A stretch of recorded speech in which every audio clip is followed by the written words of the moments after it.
Halo teman-teman, jumpa lagi di podcast hari ini bersama saya Evina Dan saya Muhammad Bima Pratama dengan NIM 092024 dan jurusan saya Teknik Informatika semester 1. akan menemani Anda dengan diskusi yang menarik bersama narasumber kita. Tema kita kali ini adalah hubungan antara agama dan Pancasila sebagai topik yang sangat relevan untuk masyarakat Indonesia yang beragam. Terima kasih, saya senang sekali bisa hadir dan berdiskusi hari ini. Sebelum kita masuk ke inti pembahasan, bisa dijelaskan bagaimana Anda melihat posisi agama dalam konteks Pancasila sebagai dasar negara? Tentu, Pancasila adalah fondasi yang sangat penting bagi Indonesia. Sila pertama contohnya, ketuhanan yang Maha Esa, menegaskan bahwa agama adalah landasan moral dan etika bangsa. Namun, Pancasila juga menjaga keseimbangan agar keberagaman agama tidak menjadi pemisah, melainkan perekat bagi bangsa. Kita tahu bahwa Indonesia memiliki berbagai agama. Bagaimana nilai-nilai keagamaan bisa sejalan dengan Pancasila yang mengutamakan persatuan?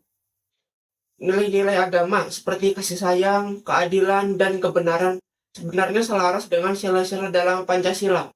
Contohnya sila kedua tentang kemanusiaan yang adil dan beradab. Sejalan dengan ajaran agama yang tentang penghormatan kepada sesama. Tantangannya adalah bagaimana kita sebagai masyarakat bisa menginternalisasi nilai-nilai itu dalam kehidupan sehari-hari. Benar sekali ya. Namun, bagaimana menurut Anda tentang pandangan yang sering kali menganggap bahwa Pancasila adalah sekuler atau memisahkan agama dari negara?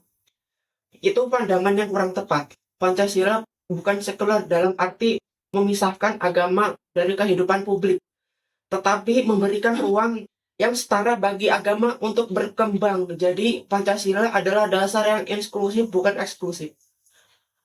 Lalu apa saja tantangan yang kita hadapi dalam mengharmoniskan agama dan Pancasila?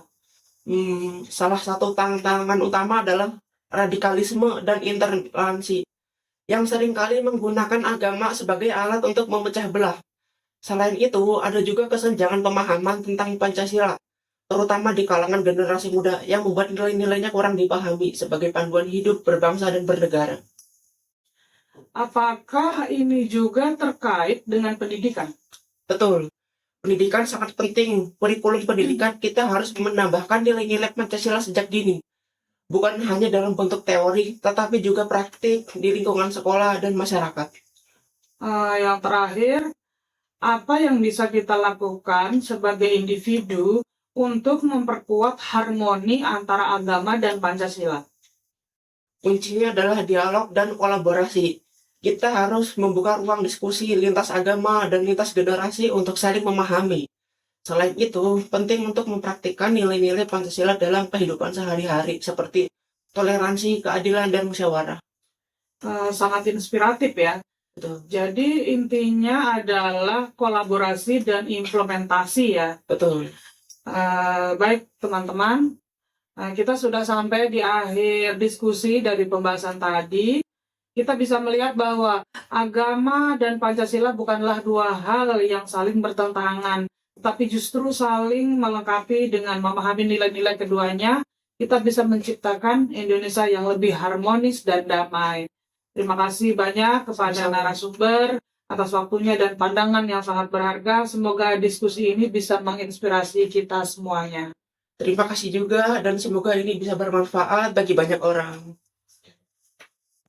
Halo teman-teman, kali ini kita akan membahas masalah yang sering terjadi dalam pemilu, yaitu politik uang. Bagaimana seorang warga yang beragama menghadapi dilema ini.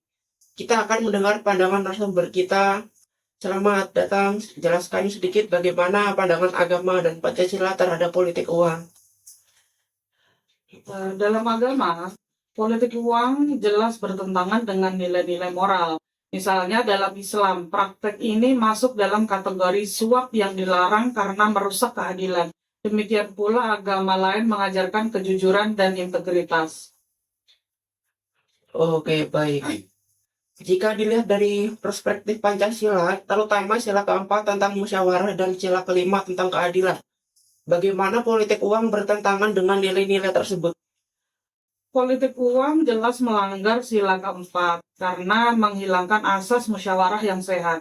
Selain itu, sila kelima tentang keadilan sosial juga terganggu karena hasil pemilu menjadi tidak mencerminkan kehendak rakyat secara adil. Apa solusi yang ditawarkan oleh agama dan Pancasila untuk mengatasi politik uang? Agama menekankan pada pendidikan moral untuk menghindari tindakan tidak etis. Sementara itu, Pancasila memberikan kerangka hukum dan etika untuk menciptakan pemilu yang jujur dan adil. Partisipasi aktif masyarakat juga penting untuk mengawasi praktek ini. Oh, baik. Terima kasih atas pandangannya dan diskusi. Kita belajar bahwa agama dan Pancasila memberikan pedoman untuk menegakkan kejujuran dan keadilan dalam pemilu.